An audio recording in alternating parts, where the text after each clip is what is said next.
Is betting on horse racing for you? Is it really for you?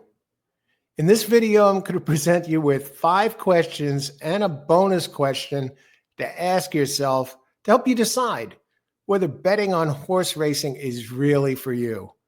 Welcome to All Horse Racing All the Time. I'm Alan, your host, professional racing analyst, and winning horse player. Some of you might ask this question. Should I really be playing this game? Should I be betting on horses? Well, we're going to dig right into that here. If you answer these 5 questions and the 6th question, I think you'll have a much better idea moving forward whether this game, this sport, betting on horse races is for you. And we'll begin with question number 1. Are you a horse racing fan? Horse racing fan. What does it mean? Do I have to be a fan? Listen, it makes a big difference. Whether you believe that or not. If you're a fan of the sport, follow the game, you're going to know more about the game. You're going to enjoy it more. You'll be more involved. You'll be more knowledgeable. And it just makes the whole experience a pleasure. A pleasure if you're betting, you're playing the races, being more involved, knowing about it, you like it. It makes a difference, makes a big difference. I personally got involved. My first horse race, thoroughbred horse race that I saw, I think I saw some trotter races before on family vacation. The first thoroughbred race I saw, for example, was Secretariat winning the Triple Crown at the Belmont Stakes. How's that for an introduction to horse racing? Instantly.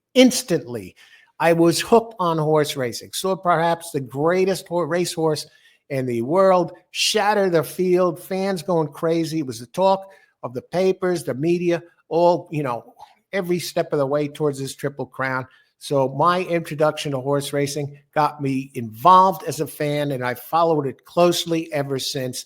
It would be more than 3 decades later before I actually started betting on the races, playing the races, doing it. So getting involved as a fan definitely made a difference. And a lot was going on in those opening years. Then, of course, we had a couple of Triple Crowns shortly after. The most notably for me was Steve Cawthon coming up.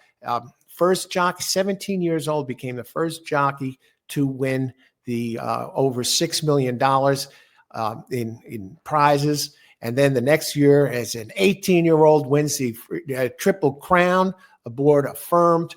He was all over the place, the first jockey to be on the cover of Sportsman of the Year in horse racing. So right away, and those great battles with Alydar as a fan, but also it's prestigious as a fan.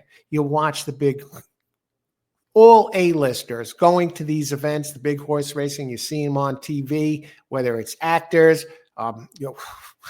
people were royalty. Queen Elizabeth II, staple in horse racing, involved with horse racing. You wouldn't miss her at any of the big events. So everybody's there, and there's the fashion sense that goes with horse racing. Who's going to wear what to the Kentucky Derby? All the beautiful women with the beautiful outfits, and the men, what they wear. Rod Stewart, whoever. You get everybody. You get the idea. It's very fashionable. So you get involved. That helps to be involved, either emotionally or the enjoyment and the knowledge that racing brings to the knowledge of the sport you're going to be betting on. So it helps if you enjoy it and you have fun with it. It's like anything else. So that's one thing to keep in mind. Are you a fan of horse racing? It helps. It's not the most important thing, but it's big, and it plays a part in whether you should be betting on it or not. Question number 2, are you a problem solver? Do you enjoy it? Because that definitely comes into play as far as betting on horse racing. Horse racing, there is information, knowledge. You have to figure out a problem. In this case, who is the horse that's going to win the race, or who are the horses who have the best chance to win the race? You have to be like a detective. You have to know the horses. You have to be able to look over their information, and you're presented with a wealth of it. And it's like any other problems, and you have to kind of be obsessed with it to be able to figure it out and know that you are right and you can get the job done. It's just like other problem solvers. Look at Jeopardy on TV. Some of them they're obsessed with data, trivia, knowing a lot about different things and be able to come up with the answer. And crossword puzzles, anything, any sort of problems, even if it's not sports related. Are you determined to get to the root of the situation and come up with a solution? Horse racing is no different. You have to have that drive to be able to piece it together. Not in horse racing, just going to the track and looking at the paper and see who the guys pick on the paper or whatever. That's not good enough. You have to be able to do this stuff on your own. Come to the solution, deliver the solution, and have an obsession and an enjoyment for it, solving problems, getting it done. And well, horse racing is no different. You got to have that drive to do it, to get the answer, come up with the answers. And you find it fun. You find it fascinating. Maybe it's even reading a novel, a mystery novels, or detective out in the field, or investigator. They are determined to, root things out, come up with the answer. They have just an interest in it. That's what it got to be in horse racing. That is a big factor here. Are you a problem solver? Do you enjoy it? Are you driven by it to get the answer, find the answer and give it and be right? Yeah, that's a big one. Let's go on to number 3. Are you good at interpreting data? Horse racing, for you people who bet on horses, I look at it more as investing in horses, in races when I make a play. Are you good at interpreting data? Because horse racing, one of those sports that presents you with a wealth of it, whether it comes in the form of your traditional DRF, formulator statistics, BRISNet, or you have used more advanced data, such as I do, such as Thorograph data or Ragozin sheets. Interpreting data, you want to be familiar with the data that you're using before you really jump in. You want to be able to look over the PPs, look at replays. All of this are different forms of data, breeding, how they do at the track, reading those forms. You want to get familiar with that. If you're not into looking at data, looking over data and analyzing it, sure, you could still bet on horses and win from time to time, but you want to be solid working with data and you want to enjoy it, okay? You don't want to turn it, otherwise it's a drudgery. And if it's a drudgery and you don't enjoy it, or you'll be more inclined to skip over things, look for shortcuts. But if you're obsessed with the data, it's just like anything else, whether you're investing in the stock market, whether you're following along, you're looking things over, you're well versed and you have an idea of what you're putting your money on, okay? Because you're knowledgeable with the information. So you want to get familiar with reading that data. Hopefully you enjoy it. That if you enjoy it more, and you're a whiz at that stuff, or you can get good at it, you're going to be more inclined to do better as far as playing the races go. And you're going to win more, and you'll know the situations, the races to avoid, the races to pass on. So that data there, you good at interpreting data? If you're not, you can get good at it. And it helps, again, to enjoy it or be interested in it. A statistical information junkie. So you're looking at that helps interpreting data. What I would suggest here is in the beginning, maybe if you just want to get good at it, maybe you want to follow one track and get the data for it regularly. BRISNet, you can usually get a full card for $325, a little bit more for Formulator. I wouldn't suggest jumping into the expensive data right away. Get your feet wet and learn the most important factors that go into the races. In this case, how the horses have done at the track, at the distance, on the surface, the jockeys, the trainers, track biases. Yeah, get familiar with one track before you really start jumping in. But that goes a long way. Are you good? You want to get good at interpreting the data. Now let's go on to number 4. Number 4, do you have the financial means to bet on the races? That's an important factor. So there's money involved. You don't want to be playing the races with money you don't have. Do you have extra money aside from your living expenses, entertainment expenses, what have you? You have money that you can afford to play with that's not going to take away from the quality of your life if you lose it while playing the races, because you will lose some money from time to time. Yeah, you could win consistently if you're good at it. You get good at this, and it could be added income on top of your other money. But just in case, do you have extra money to play the races with? You know how much that extra money should be depending on how much you bet with your head not over it. Okay, you have the money to bet. If it's going to hurt you playing the races in any way, I would say stay away from it. Stay away from it completely. Maybe it's not. Betting on horse racing is not for you right now. Maybe you don't have it. Now, remember these other questions, keep in mind. I'm just talking about the financial end of it right now. Keep that in mind. If you don't have the money to bet on it, maybe you do have the money. You say, I can afford $50 on races today, or 30, whatever, 100. If you do, got to be, keep it at that, as long as it doesn't affect you in other areas. And we're going to get on to some more pointers here that ties into this as well, but we'll keep it just to the money right here in this question.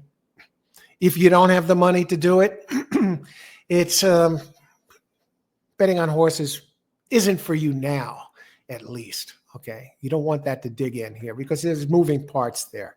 So make sure you have the money, and you can control the money, and you stick to it. You stick to your game plan. None of this running out and you fall behind, and then you start running to an ATM machine, start throwing your mortgage payment or your car payment money that would go towards that into the race. You know what I mean here. That's no rocket science. So if you have the money to play with or bet with, okay, you want to make sure you have the means to do it. Yeah, so that's a very big important part here. Do you have the financial means? Set it aside. Think about that in advance. You know the answer to this question. Question number 5, and this is a big one. Do you have the emotional makeup to bet on the races?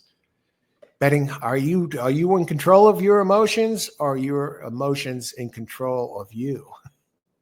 This is where it can get really dangerous. You can have all the other factors and more in place for playing races, all the stuff, the grade, the data, you're obsessed with finding out you're good at it. You're a fan of the sport, whatever. You don't have this piece, a vital piece in place. Everything else, you blow this one, and it could be a deal breaker. Betting on horse races, maybe it just isn't for you. Because if you fall apart emotionally, lose a big race or even win a big race, and you start getting wild with money, so let's use the losing scenario. Maybe you lost a lot of money, and now all of a sudden you turn around, you want to make that money back. You freaked out. You want to get it back quick. So what happens? The other parts of your game start falling apart. You rush into the next race. You up your ante. You spend money you don't have to win back what you lost.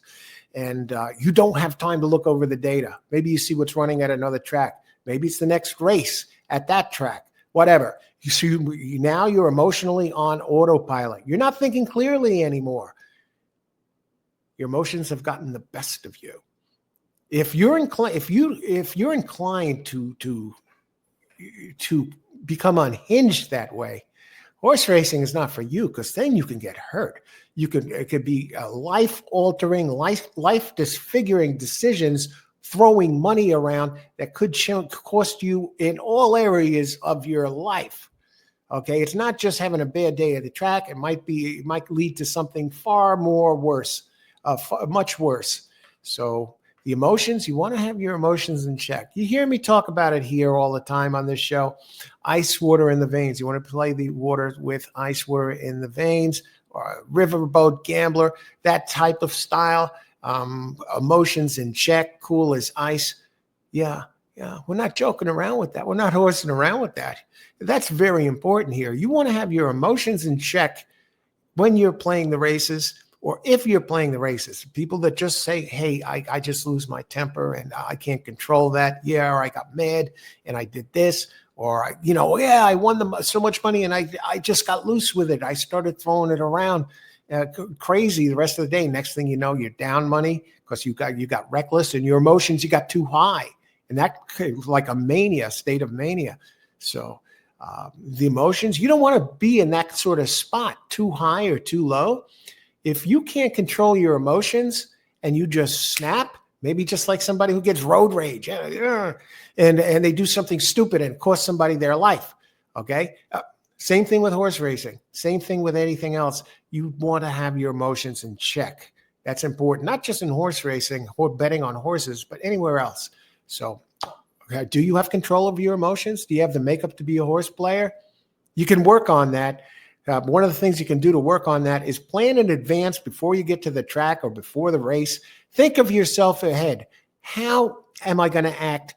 What am I going to do? How am I going to handle it if I lose this bet, or if I win this bet, or whatever, or if I lose this? What am I going to do? What if I set my limit of the day at $25 for the day or $50 for the day? And what happens if I lose that money? How am I going to I'm going to stop, right? I will stop. And here's what I'm going to do to make sure I stop.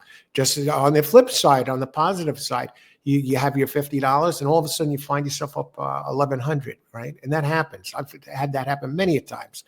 And if you know what you're doing and you follow these other steps. And what happens if you're up? If you're up a lot suddenly? Are you going to stop and withdraw the money? I've done that a bunch of times. You've seen my pictures here at the teller or whatever in the past, holding the hundreds of dollars bill in my hand. Yeah, I don't feel guilty at all when taking the money out after a win. So think about that. What are you going to do after a win? Okay, a big win. Maybe you had enough. You're the winner of the day. It's over. It's not Monopoly money. If you have it in your hand, if you transfer it into your banking account, check. The balance is there, or the money's in your hand or in your pocket. It's real money. So think about that. Don't be, do not hesitate to withdraw. I do that regularly after a big day at the track. I don't just leave it sit in there and say, I'm going to build on this. I take a bunch out and leave a little extra in there to play with the next time, but I make sure I have something to show for my winnings. And as far as the losses go, I have no problem with stopping when we get behind. Don't let your emotions plan ahead, think in advance, and how you're going to handle your game emotionally when you're at the races. Make sure you're in the right place. If you don't have the mental or the emotional makeup for this, there are plenty of other ways, plenty of other things you can do besides horse racing. Just keep it in mind. I'm not being harsh here. I'm just giving you a heads up, a tip, a reality check here. And now for the bonus question. Now, before we get on to the final bonus question, you might wonder where I stand on this as whether a horse racing analyst, a player, or a fan. Where do I say where do I rank here? My personal, where am I on this between those big three? First and foremost, I am a horse racing fan. Whether I am analyzing the races, whether I am playing the races, if I'm not doing the latter two, I will still be following what is going on. On days that I'm not wagering, or I'm not wagering on or analyzing a certain track, but maybe there's a big race that day that's important. Like this weekend, for example, one of the big races this weekend has the Tampa Bay Derby, whatever. I will still be checking out as a fan to see what the heck is going on in that race. And then maybe I'll take a look at it, look it over. I will happen to be covering it and possibly playing it this weekend. But for other tracks, I will be following along and seeing what is happening as far as what's going on in horse racing, how my horses have worked out, things along those lines. as well as a fan. Plus, I got started as a fan in my teens, following it way before any betting ever took place or looking at a racing form for me. And that rung true through this day. And the following the Triple Crown as a fan, first and foremost, a horse racing fan. So that got the ball going for me. Second, racing analyst. That's my next thing. That's what I do professionally. That's my responsibility to get selections out there, help assist horse players, pointing them in the right direction as far as winners or win contenders, exotic contenders go. I put that out there every single day. I'm looking over races, the data. That's my crossword puzzle. That's my mystery to solve, looking over those races and coming up with the winners. Okay, so that's second as a racing analyst. That is my second leg of the big three. So, okay, says you got loving the analysis. That adds to the whole thing. It makes the whole puzzle fit, at least personally for me. And third, horse player. That's third. That's my third leg here as far as order of where horse racing is for me. First as a fan, second as an analyst. That's what I do. And third as a player. A lot of people just the other day on Sunday gave out for my selections. A pick six came out, right, over at Gulfstream Park, right? What about as a player? People come to me other times, big hits. Alan, you must be racking in the bucks, blah, blah, blah. Listen, do I play every race? No. A fraction of the races as a horse player, I play. I pick my spots, but I'm not playing every single race, okay? That would be nuts because, hey, sometimes I'm analyzing, looking over 3, 4, sometimes 5 cards on a given day. So am I going to be betting all these races? How the hell can anybody do that and be coming up plays? What is it? Well thought out plays for all these races. It would be crazy. Did I play the pick six on Sunday? No. Did I have the winners in them? Yes. And plus exactas and others to boot. Tremendous weekend a lot of times. But no. So I answer the question, no, I don't play them all. So that's how it is. And that's sometimes how you want to be too. You want to pick your spots. Okay. So as a player, third. That's third on my list. I pick my spots in that. But that's third on the agenda. Okay, so that's where it is: fan, analyst, and then player. Okay, now for that question. Now for your bonus question here. Are you confident in your ability? That's big. That's big. You've looked over the data. You're knowledgeable about the horses. You're making educated decisions. Are you confident in your decisions? How many times do we see somebody at the track and they lose the race and they say, oh, and I love that, and they have a horse, they lose the horse, but they didn't bet on the horse, but they say, oh, I love that horse, and sometimes they'll give you some reasons why they love the horse, right? And they didn't play it. What does that say? They didn't have the confidence in their ability. Okay. They passed on it. They're not just saying. Some people are bullshit artists, and I'll tell you, oh yeah, I love that horse or whatever. But when you hear the ones that say, I really like that horse, some of them really mean it. They like the horse, and they had reasons why they liked the horse, but they didn't have the confidence to play it. Maybe they say, oh, I like that horse, and this is even worse. Don't ever fall into this trap. I like this horse, but I saw that Andy Serling or Matt Carruthers, didn't like the horse and I threw it out. Don't go there, please. Please. I beg of you, don't fall into that trap. Okay. Maybe especially if you're good and you have confidence in your ability, you should be your own best analyst. If somebody else has something to say about another horse and their whispers start getting in your ears and you just have to look into what they're saying. Okay. Check it out, check it out and see if what they say jives with the situation. Okay. Personally, I don't listen to the analysts on TV when I'm playing the races or making my selections. I'm my own best analyst and it's done well for me. Okay. But if you use them, forget the analysts right now. got to have confidence in your ability, no matter how you come up with your selections, how you came up with your data, how you came up with your picks. No matter how you came up with it, no matter how you came up with these picks, you got to have the confidence to follow through. Now that you've gotten that far, to stick with your guns and go forward, have the confidence to follow through. Okay, because you could have that in place and then you crack. You don't have the confidence, and sometimes, okay, maybe you save money because your top pick didn't come in, but just think about how lousy it feels to have the winner, know the winner, and be right about it. And your confidence got in the way because you either skipped the race or, heavens forbid, you bet on somebody you really didn't like in the race over the horse that you like best. You got to have the confidence to follow through. It's as simple as that. I hope you enjoyed this video. If you have a horse racing friend or somebody that besides you that might benefit from seeing this video, pass it along. Ask them. Maybe you know a friend that maybe you're not into horse racing and you stumbled upon this and you had a friend who's losing money, or maybe you say, man, oh, I wish he would, how can I talk some sense into him? Point this video to them. Maybe it helps them improve their game, or maybe they'll answer the questions and they'll say, wow, horse racing really isn't for me. But if it is, enjoy the game, enjoy the sport, enjoy the money, the fun, the prestige, the fashion, and that goes with the racing, the sport of kings. So have a great day whenever you're watching this. And remember, may the horse be with you.